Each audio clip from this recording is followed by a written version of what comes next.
Good morning बच्चों। आज हम एक नया टॉपिक स्टार्ट कर रहे हैं नेशनल इनकम में भी। वही आपके बेटा बेसिक्स कंटिन्यू हो रहे हैं, तो बेसिक्स में ही कंटिन्यू करते हुए हम एक नया टॉपिक पढ़ते हैं, क्लासिफिकेशन ऑफ गुड्स। अब इस टॉपिक को पढ़ने के पहले आप ये वर्ड सीखिए, गुड्स किसे कहते हैं। तो इन जनरल अगर किसी भी कॉमन पीपल से पूछा जाए कि what do you mean by goods, तो हम कहेंगे कि anything which satisfy human wants are known as goods. यानी कि ऐसे कोई सी भी चीज जो ह्यूमन वांट्स को सेटिस्फाई करे उसे गुड्स कहा जाता है। ये तो हुआ लेमन आंसर, यानी कि आम भाषा में हम गुड्स को कैसे समझाएंगे। लेकिन जब इकोनॉमिक्स पर्पज से आ जाते हैं तो मैं इसको थोड़ा सा इन डेप्थ कर रहा हूँ बच्चों आपके टॉपिक के लिए। हो सकता है ये क्लासिफिकेशन आपकी जो रिफ्रेशर वगैरह हैं, जो बुक्स हैं, उनमें ना हो, तो मेरा ये पर्पज़ होता है कि जहाँ पर भी जिस भी रिफ्रेशर की बुक में कुछ एक्स्ट्रा मटेरियल मिले मैं आपको डिलीवर करूँ किसी भी तरह से।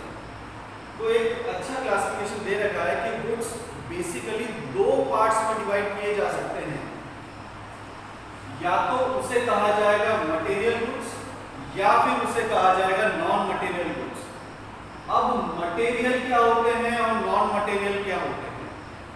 तो बेटा material goods are those goods which are tangible, यानी कि टेंजिबल मतलब which can be seen as well as touched, यानी कि जिन्हें छुआ जा सकता है, देखा जा सकता है, ऐसे गुड्स को मटेरियल गुड्स कहते हैं, है ना। ये बात ध्यान रखिएगा। सेकंड, दूसरी तरफ क्लासिफिकेशन दे रखा है नॉन मटेरियल गुड्स। तो non material goods are those goods which are intangible in nature, which cannot be seen, which cannot be touched, which can be feel only। यानी कि जो सर्विसेज होती हैं हमारा, है ना, जैसे सर्विसेज ऑफ डॉक्टर्स हो गए, सर्विसेज ऑफ टीचर्स हो गए, सर्विसेज ऑफ लॉयर्स हो गए, सर्विसेज ऑफ डिफरेंट प्रोफेशनल्स, तो जो भी सर्विसेज होगी वो आएंगी नॉन मटेरियल गुड्स में। ठीक है बेटा। इसके बाद हमने फर्दर मटेरियल को भी दो पार्ट्स में डिवाइड किया है, इकोनॉमिक, नॉन इकोनॉमिक, और नॉन मटेरियल को भी फर्दर टू पार्ट्स में डिवाइड किया है, इकोनॉमिक और नॉन इकोनॉमिक। तो पहले उधर वाले सेक्शन को देख लेते हैं। नॉन मटेरियल गुड्स यानी कि इंटेंजिबल, और इंटेंजिबल मतलब जिन्हें न देख सकते हैं न छू सकते हैं, केवल महसूस किया जा सकता है, जैसे जो सर्विसेज होती हैं। अभी डिफरेंट सर्विसेज के मैंने एग्जांपल दिए।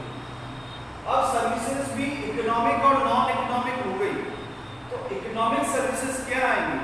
For example, if A doctor is treating his और हर पेशेंट इन क्लिनिक, तो वह उससे पेशेंट से चार्ज करेगा वहां पर, तो वो सर्विस उसकी कहलाएगी इकोनॉमिक। लेकिन उसी डॉक्टर ने घर पर जाकर अपने सन को देखा, बीमार सन को देखा, उसे ट्रीटमेंट दिया, तो वही सर्विस, सेम सर्विस बन जाएगी उसके लिए नॉन इकोनॉमिक।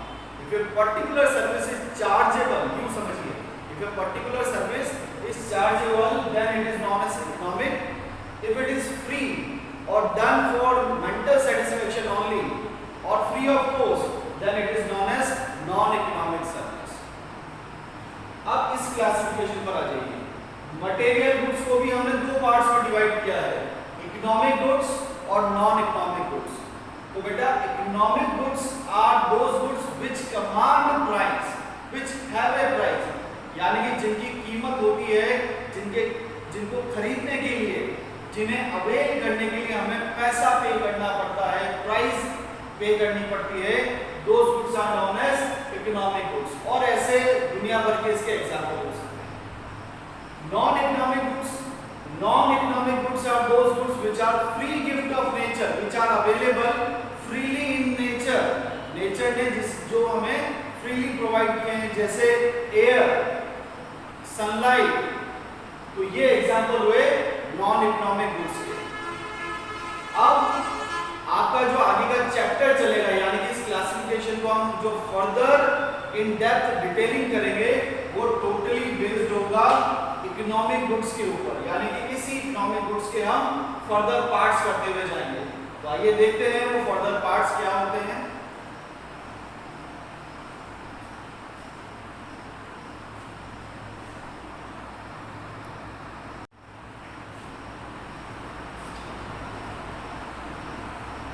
बच्चों अब फर्दर क्लासिफिकेशन स्टार्ट करते हैं। अब मैंने कैटेगराइजेशन दिया है कि गुड्स या तो कंज्यूमर होंगे या फिर गुड्स प्रोड्यूसर होंगे। सबसे पहले कंज्यूमर गुड्स को समझते हैं। Consumer goods are those goods which directly satisfy the wants of a consumer, यानी कि ऐसे गुड्स जिन्हें कंज्यूमर डायरेक्टली इस्तेमाल करके अपनी वांट्स को सेटिस्फाई कर सकता है, ऐसे गुड्स को कंज्यूमर गुड्स कहा जाता है।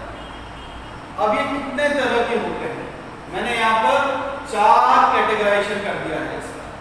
सबसे पहले लिखा है बेटा मैंने ड्यूरेबल। तो ड्यूरेबल वर्ड से ही हम क्या समझते हैं, जहां पर लॉन्गर लाइफ आ जाती है। So durable consumer goods are those goods which can be used for a longer span of time। जैसे घर हो गया, हमारा फर्नीचर हो गया, कार हो गया, इन चीजों को बेटा हम रेगुलरली फ्रीक्वेंटली चेंज नहीं करते हैं, इसलिए ये जो कंज्यूमर गुड्स है ये कैटेगरी में जाएंगे ड्यूरेबल में। अब आते हैं हम second category, semi durable consumer goods किसे कहते हैं। Semi durable consumer goods are those goods which can be used for a shorter span of time। थोड़े समय के लिए यूज करते हैं और फिर हम उन्हें चेंज कर देते हैं। जैसे क्लोथ्स, कपड़े हो गए, क्रॉकरी के बर्तन हो गए, तो ये एग्जांपल जाएंगे सेमी ड्यूरेबल की कैटेगरी। थर्ड आते हैं बेटा नॉन ड्यूरेबल। नॉन ड्यूरेबल यानी कि जिनका एक बार इस्तेमाल करने पर उनका अस्तित्व समाप्त हो जाता है, मतलब those goods which lost their existence after single act of consumption। जैसे ईटेबल आइटम्स हो गए, मिल्क हो गया, जैसे तो मिल्क है, आपने अगर उसे कंज्यूम कर लिया तो उसका एग्जिस्टेंस क्या हो गया, खत्म हो गया, पेट के अंदर चला गया, है ना। रोटी हो गया, सब्जी हो गया, कुछ भी जो ईटेबल आइटम है वो सब किस कैटेगरी में आएंगे, नॉन ड्यूरेबल में आएंगे। अब फोर्थ कैटेगरी हम कंज्यूमर गुड्स में दे रहे हैं सर्विसेज। अब यहाँ पर आपके मन में एक डाउट आएगा कि सर्विसेज तो सर ने नॉन मटेरियल गुड्स में पढ़ाया था। बिल्कुल, ये नॉन मटेरियल गुड्स ही है बेटा, लेकिन कंज्यूमर सर्विसेज भी तो अवेल करता है, इसलिए हमने कंज्यूमर गुड्स की कैटेगरी में सर्विसेज को भी लिखा है। डेफिनेटली ये नॉन मटेरियल गुड्स है, but a consumer can avail services also, that's why we are mentioning over here. और सर्विसेज डिफरेंट प्रोफेशनल्स की जो सर्विसेज होती हैं वही यहाँ पर सर्विसेज के एग्जांपल हैं। अब उस तरफ चलते हैं, सेकंड कैटेगराइजेशन कैपिटल गुड्स के साथ साथ प्रोड्यूसर गुड्स। सबसे पहले इसका मीनिंग सीखते हैं, प्रोड्यूसर गुड्स का मीनिंग क्या होता है। तो बेटा producer goods are those goods which can be used to produce more amount of goods, यानी कि प्रोड्यूसर गुड्स वो गुड्स होते हैं जिनका इस्तेमाल और नए गुड्स को बनाने के काम में किया जाएगा, और नए एक्स्ट्रा गुड्स हम जिनकी मदद से बनाते हैं उन्हें प्रोड्यूसर गुड्स कहते हैं। और एक्स्ट्रा गुड्स या नए गुड्स कौन से होंगे, हो सकता है या तो वो कंज्यूमर गुड्स हों या हो सकता है वो प्रोड्यूसर गुड्स हों। So those goods which can be used to make new goods, that is either consumer goods or either producer goods are known as producer goods। यानी कि जिनका इस्तेमाल और नए गुड्स को बनाने के लिए किया जाएगा और एक्स्ट्रा गुड्स को बनाने के लिए किया जाएगा, उन्हें प्रोड्यूसर गुड्स कहा जाएगा। अब यहाँ पर बच्चों ध्यान दीजिएगा, प्रोड्यूसर गुड्स का इस्तेमाल कौन करेगा, प्रोड्यूसर, और प्रोड्यूसर को ही हम क्या कहते हैं, फर्म भी कह सकते हैं। तो क्या फर्म एक ही तरह की गुड्स का इस्तेमाल करेगी, नहीं, इसलिए मैंने प्रोड्यूसर गुड्स में भी कैटेगराइजेशन दिया है, ड्यूरेबल और नॉन ड्यूरेबल। यानी कि जो प्रोड्यूसर या फर्म होगी वो हो सकता है ऐसे गुड्स का इस्तेमाल करे जिन्हें लंबे समय तक यूज किया जा सकता है, those goods which can be used for longer span of time, इसलिए उन्हें कहा जाएगा, ऐसे प्रोड्यूसर गुड्स को कहा जाएगा ड्यूरेबल या ड्यूरेबल प्रोड्यूसर गुड्स। और ध्यान दीजिएगा बच्चों, ऐसे प्रोड्यूसर गुड्स जो कि ड्यूरेबल नेचर के होते हैं इन्हें ही कहा जाता है कैपिटल गुड्स। ये बहुत इंपॉर्टेंट बात सीखी है बेटा हमने कि प्रोड्यूसर अगर ड्यूरेबल कैटेगरी के गुड्स का इस्तेमाल कर रहा है, यानी कि वो फर्म ऐसे गुड्स का इस्तेमाल कर रही है जिनकी नेचर कैसी है, ड्यूरेबल है, यानी कि वो एक बार इस्तेमाल होकर खत्म होने वाले नहीं है, जिनका इस्तेमाल बार बार किया जा सकता है, कई वर्षों तक किया जाता है, which can be used over years and years, यानी कि जिन्हें हम लंबे समय तक इस्तेमाल कर सकते हैं, ऐसे ड्यूरेबल प्रोड्यूसर गुड्स को कैपिटल गुड्स कहा जाता है। एग्जाम्पल क्या हो सकते हैं इसके? एग्जाम्पल हम मशीनरी बोल सकते हैं, इक्विपमेंट्स कह सकते हैं, टूल्स कह सकते हैं। तो ये सारी चीजें एक बार इस्तेमाल करके खत्म होने वाली नहीं है, इन्हें हम कई वर्षों तक इस्तेमाल करते हैं। These are used over and over again for so many years. That's why durable producer goods are known as capital goods. भूलेगा नहीं बेटा, इसे ध्यान रखिएगा। अब सेकंड कैटेगरी पर आते हैं। ये तो हो गया प्रोड्यूसर गुड्स का ड्यूरेबल पार्ट। अब नॉन ड्यूरेबल पार्ट, यानी कि फर्म जो होती है या प्रोड्यूसर जो होते हैं वो केवल मशीनों का ही थोड़ी ना इस्तेमाल करते हैं, वह अपने साथ साथ नॉन ड्यूरेबल का भी इस्तेमाल करते हैं। नॉन ड्यूरेबल मतलब कौन से गुड्स हुए? ध्यान से देखिएगा बच्चों, जो सिंगल यूज कैटेगरी के होते हैं। सिंगल यूज कैटेगरी मतलब एग्जांपल रॉ मटेरियल, जैसे सैंड हो गया, सीमेंट हो गया, ब्रिक्स हो गया, आयरन हो गया, तो इनका एक बार इस्तेमाल होने पर ये क्या हो जाएंगे? वैनिश आउट हो जाएंगे, यानी कि खत्म हो जाएंगे। तो प्रोड्यूसर ने दो चीजों का इस्तेमाल किया, फर्म ने दो चीजों का इस्तेमाल किया, उसने और ज्यादा गुड्स बनाने के लिए ड्यूरेबल भी इस्तेमाल किए और नॉन ड्यूरेबल भी इस्तेमाल किए। इसलिए यहां से एक बात सीखिएगा कि सारे कैपिटल गुड्स प्रोड्यूसर गुड्स हो सकते हैं, बिल्कुल हो सकते हैं, इस बात में कोई भी डाउट नहीं है, क्योंकि कैपिटल गुड्स के एग्जांपल क्या है? मशीनरी है, इक्विपमेंट्स है, टूल्स है। तो जितने भी कैपिटल गुड्स हैं वो सभी के सभी प्रोड्यूसर गुड्स हो सकते हैं।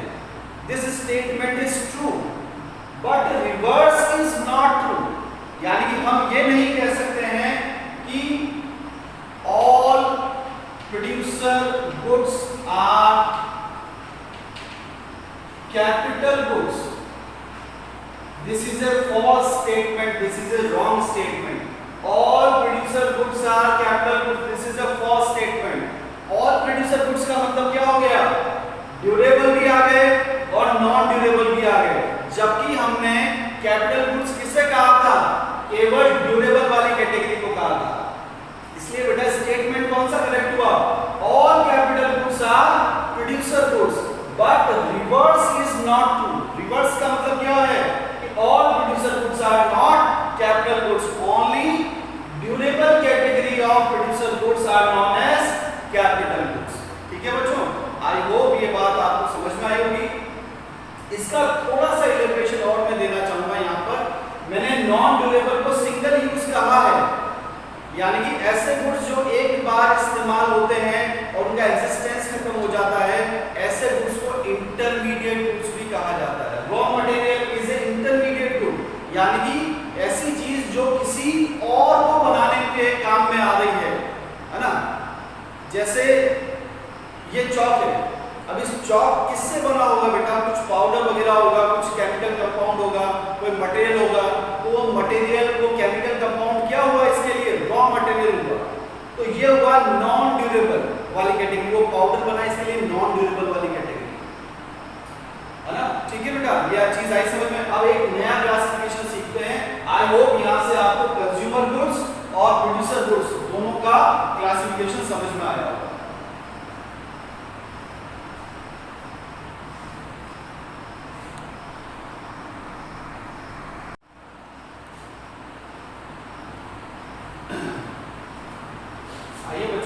एक और क्लासिफिकेशन देखते हैं हम गुड्स का।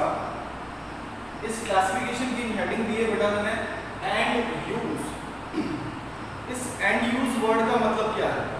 एंड यूज वर्ड का मतलब है बेटा आखिरी इस्तेमाल, यानी कि उस गुड का आखिरी इस्तेमाल कौन कर रहा है उसके अकॉर्डिंग गुड्स का क्लासिफिकेशन डिसाइड होता है।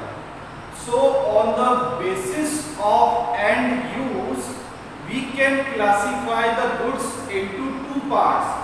First one is intermediate good and second one is final good. एक नंबर का क्वेश्चन है बेटा, ये दिमाग में फिट बिठा लीजिएगा कि किस बेसिस पर हम गुड को क्लासिफाई करेंगे कि वह इंटरमीडिएट है या फाइनल है।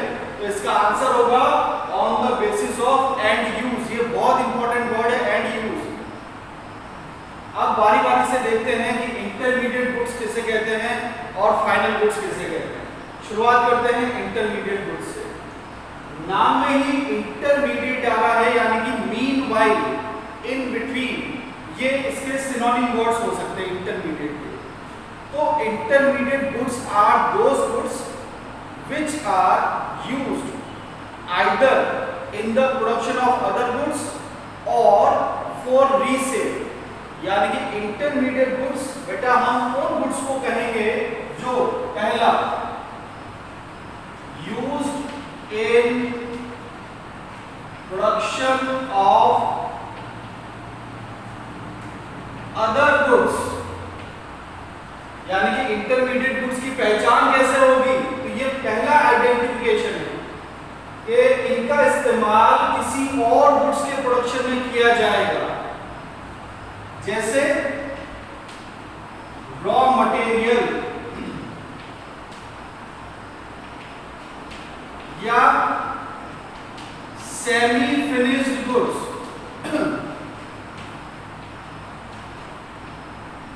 सेमी फिनिश्ड यानी कि जो पूरे बने हुए नहीं हैं, आधे बने हुए हैं। तो रॉ मटेरियल्स और सेमी फिनिश्ड गुड्स का इस्तेमाल दूसरे गुड्स को बनाने के लिए किया जाता है, इसलिए ऐसे गुड्स को इंटरमीडिएट गुड्स कहते हैं। ये तो हुई एक पहचान। दूसरा आइडेंटिफिकेशन क्या है, यूज्ड फॉर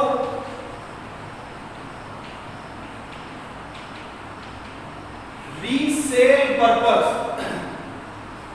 यानी कि हो सकता है वह गुड तैयार हो, फिनिश्ड हो, लेकिन हमने उसे रीसेल पर्पस के लिए रखा हुआ है।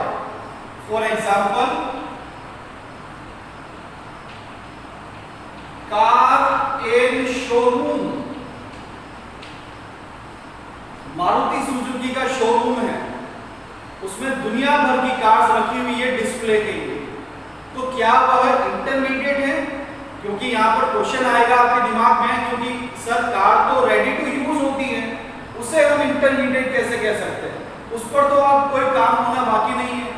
लेकिन अगर उस कार का पर्पस है बेटा, पर्पस यानी कि एंड यूज आ रहा है वर्ड, वापस से वर्ड यहाँ पर इस एंड यूज से रिलेट करना चाहूंगा, उसका अभी आखिरी इस्तेमाल वो शोरूम वाले थोड़ी ना करेंगे।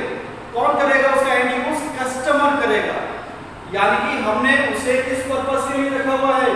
रीसेल, वापस से बेचने के लिए, for the purpose of generation of income. हम रीसेल करके इनकम जनरेट करना चाहते हैं उससे, इसलिए ऐसा अगर पर्पस हुआ तब भी उस गुड को इंटरमीडिएट गुड कहा जाएगा। रीसेल का और उदाहरण समझ लीजिए, जैसे शर्ट है। अब शर्ट रेडी टू यूज है, लेकिन अगर वो शर्ट गारमेंट शोरूम में रखा हुआ है ना, कोई मॉल में, मॉल की शॉप पे रखा हुआ है, जहां पर डिस्प्ले के लिए खूब सारी शर्ट्स रखी हुई है बेचने के लिए, तो वहां पर पर्पस क्या है? रीसेल पर्पस है बेटा। तो वह बनी हुई शर्ट भी क्या कहलाएगी? इंटरमीडिएट गुड कहलाएगी। इसलिए वापस से समझिए कि इंटरमीडिएट गुड्स उन गुड्स को कहते हैं जो इन दो प्रॉपर्टीज को फुलफिल करते हैं। पहली प्रॉपर्टी, या तो उनका इस्तेमाल किसी और गुड को बनाने के लिए किया जाए, जैसे रॉ मटेरियल या सेमी फिनिश्ड गुड्स, या फिर उनका इस्तेमाल रीसेल पर्पस के लिए किया जाए, तब भी उस गुड को इंटरमीडिएट गुड ही कहा जाएगा। एक और बात सीखिए बच्चों, ये जो रॉ मटेरियल्स होते हैं या सेमी फिनिश्ड गुड्स होते हैं, इन सब को बेटा नॉन फैक्टर इनपुट्स कहा जाता है। कल आपको मैंने फैक्टर्स ऑफ प्रोडक्शन सिखाए थे, तो फैक्टर्स ऑफ प्रोडक्शन तो लैंड, लेबर, कैपिटल और एंटरप्रेन्योर हैं, तो वह अपने आप तो काम करेंगे नहीं, उन्हें किन्हीं चीजों की मदद की जरूरत पड़ेगी। तो जिनकी मदद से वो काम करते हैं उसे कहा जाता है नॉन फैक्टर इनपुट्स। एक और इंपॉर्टेंट बात, whatever the expenses done on intermediate goods is known as intermediate consumption, यानी कि जो भी खर्चा हम इंटरमीडिएट गुड्स को अवेल करने के लिए, ऑब्टेन करने के लिए, प्राप्त करने के लिए करते हैं, उस खर्चे का नाम है intermediate consumption. Intermediate consumption refers to the amount of expenses done in order to avail intermediate goods। ठीक है बच्चों, तो ये क्लासिफिकेशन हुआ इंटरमीडिएट गुड्स का। अब आ जाते हैं हम फाइनल गुड्स वाली कैटेगरी पर।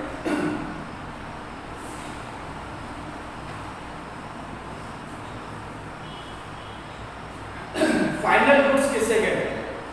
Final goods are those goods which are ready to use by the consumers or any firm, यानी कि जिनका अब कुछ भी काम बाकी नहीं है, वो सीधे इस्तेमाल में लाए जा सकते हैं, यूज किए जा सकते हैं, ऐसे गुड्स को बेटा फाइनल गुड्स कहते हैं। अब फाइनल गुड्स का इस्तेमाल कंज्यूमर भी कर सकता है और फाइनल गुड्स का इस्तेमाल फर्म भी कर सकती है। तो अगर हम फाइनल गुड्स के इस्तेमाल को कंज्यूमर से जोड़ते हैं बेटा, तो ऐसे गुड्स को कंज्यूमर गुड्स कहा जाता है। If final goods are used by the consumer, then those final goods are known as consumer goods. While on the other hand, if final goods are used by firms, then they are known as producer goods. यानी कि अगर उन final goods का इस्तेमाल अगर firm ने किया तो ऐसे गुड्स को कहा जाएगा प्रोड्यूसर गुड्स। या काफी बुक्स में प्रोड्यूसर ना लिखकर इसे कैपिटल गुड्स भी लिखा जाता है। तो both things are same. Final goods का इस्तेमाल अगर कंज्यूमर करता है, कंज्यूमर गुड्स। फाइनल गुड्स का इस्तेमाल अगर फर्म करती है तो कैपिटल गुड्स। अब एक इंपॉर्टेंट डिस्क्रिप्शन सुनिए इसके लिए। अगर फाइनल गुड्स पर खर्चा कंज्यूमर करता है तो उसे कंज्यूमर गुड्स कहते हैं, और ऐसे एक्सपेंसेस को कंजप्शन एक्सपेंडिचर कहा जाता है। Consumption expenditure. और क्यों कहा बेटा हमने consumption expenditure? Because it relates to consumption purpose. यहां पर इंडिविजुअल यूज हो रहा है, कंजप्शन पर्पस यूज हो रहा है, that's why it refers to as consumption expenditure. While if final goods are used by firms, then they are known as capital goods, and the expenditure done on capital goods is known as investment expenditure। Capital goods के ऊपर firm के द्वारा किया गया खर्चा investment expenditure कहलाता है, क्योंकि यहां पर पर्पस क्या हो गया? फर्म का इन्वेस्टमेंट हो गया। ठीक है बच्चों, इस बात को ऐसे समझिए कि अगर मान लीजिए एक प्रोडक्ट है कंप्यूटर, लैपटॉप, पीसी, कुछ भी, इस लैपटॉप या डेस्कटॉप को अगर कंज्यूमर खरीदता है तो वो खर्चा कहलाएगा कंजप्शन एक्सपेंडिचर। अगर फर्म खरीदती है तो फर्म इन्वेस्टमेंट कर रही है उसके ऊपर, यानी कि उससे further source of income generate करेगी फर्म वहां पर, इसलिए इसी सेम प्रोडक्ट को कह दिया जाएगा या इस एक्सपेंडिचर को कह दिया जाएगा इन्वेस्टमेंट एक्सपेंडिचर। बात आ रही बेटा आपके समझ में? एक छोटे से